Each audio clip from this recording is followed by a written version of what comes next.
که دلگرم شم، اگه ازم دور بشی یخ میزنم، بذار تو آغوش خودت گرم شم.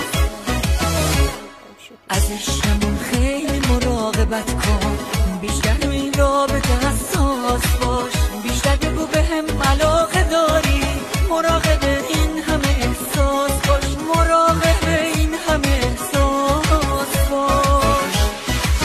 جان بگیرم و به رویای شبانه شیرین و لذت بخش سفر کنم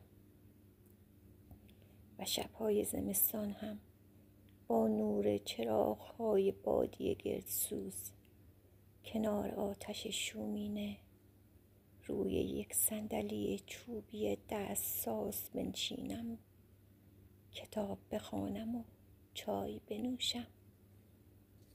هر سپیده دم با صدای چهچه پرندگان سرخوش و بی‌غم چشم باز کنم،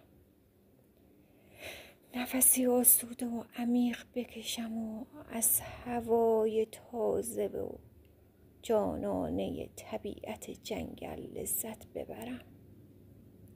من برای دلخوشیم یک کلبه دنج و آرام میخواهم، جایی که هیچ کس مسیرش را بلد نباشد، جایی که بشود به دور از نگاه آدم ها از زیبایی بکر و دست نخورده طبیعتش لذت برد،